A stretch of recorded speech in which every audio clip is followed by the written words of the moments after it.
Hold on, you don't have your graph. Dad'll pull it up.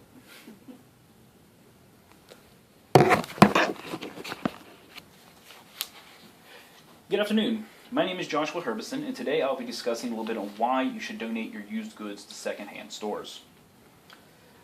Imagine in the future you find yourself unemployed, but you still have to provide for your family. Your kids are due back to school soon, and they need school supplies and new clothes.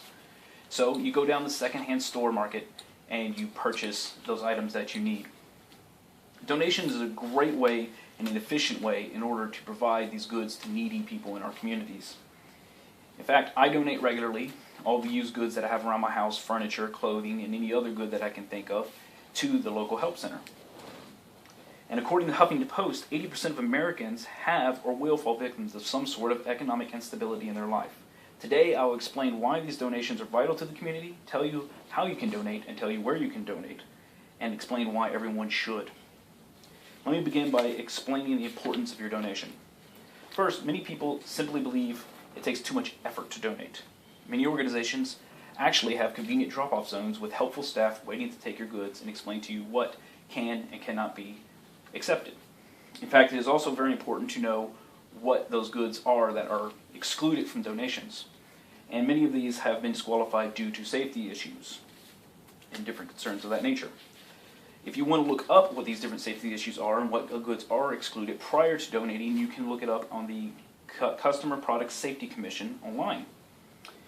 In fact, if you just missed the idea of donating simply because of cost, don't worry, there is a positive tax benefit to donating.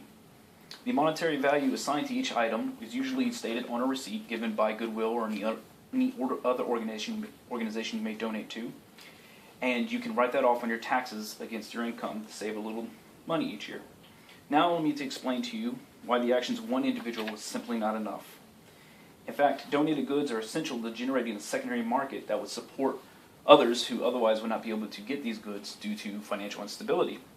These individuals might include those who are unemployed, young families working to start their lives off right, or students who are just trying to work their way through college.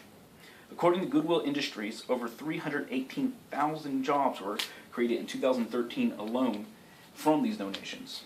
Now think, that's just a single company. Imagine what's really going on throughout the entire economy. Donations of goods rather than trashing them is also an effective way to protect our environment.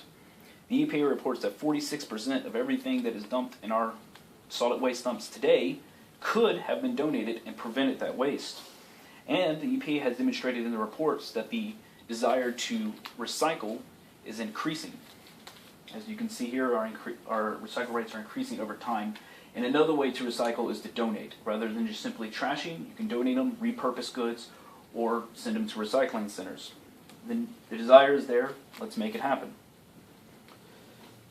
So now that you know where you can donate and how you can donate, let's talk about why you should donate. As we know, store cannot run without goods, and things are constantly coming off the shelf, they constantly need to be resupplied.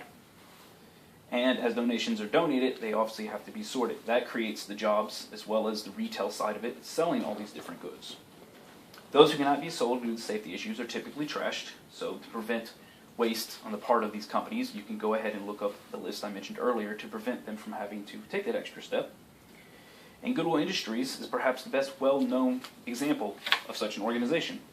In fact, Goodwill presents that 83% of the revenue generated through donated items last year was responsible for supplying the funds for their social programs, which has had a great impact on the community. According to Goodwill, a partnership with them and Dell has also prevented 324 million tons of trash from going to landfills since 2004. It is simply not enough to donate.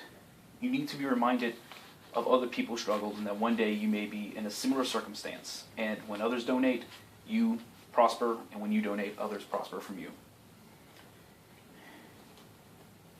You need to be concise when you're looking at donating items. If you have a hard time keeping up the habit, there's simple measures you can take to encourage it, such as setting aside a donation box so items that need to be donated can be set in it, and items that need to be trashed can be put in the trash can. You can also employ a one-in, one-out rule, and all that means is as you get a new item or replace an item in your home, you take the old item and you move it out and donate it, rather than collecting stuff around your house that you don't necessarily need. So again, donating items is an efficient and effective way to help support your community, and you could be that helping hand to someone in need. You have heard how vital donations are to the community, how easy it is to process the donations and the used goods, how good evidence shows that you can become a regular donor of goods to help keep up the supply of goods available when they are needed. Now I'm urging you to take action.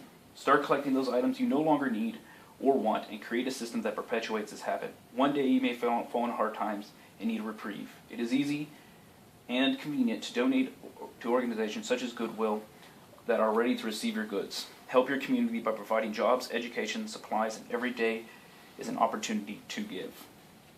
Last year, with the efforts of Goodwill Inc. alone, over 9.8 million people were able to access the Career Center, the family and financial support services they needed to succeed. By putting in a negligible effort, you can set aside those items to donate. The more you give back to the community, the greater the community will become, and invest in the future today.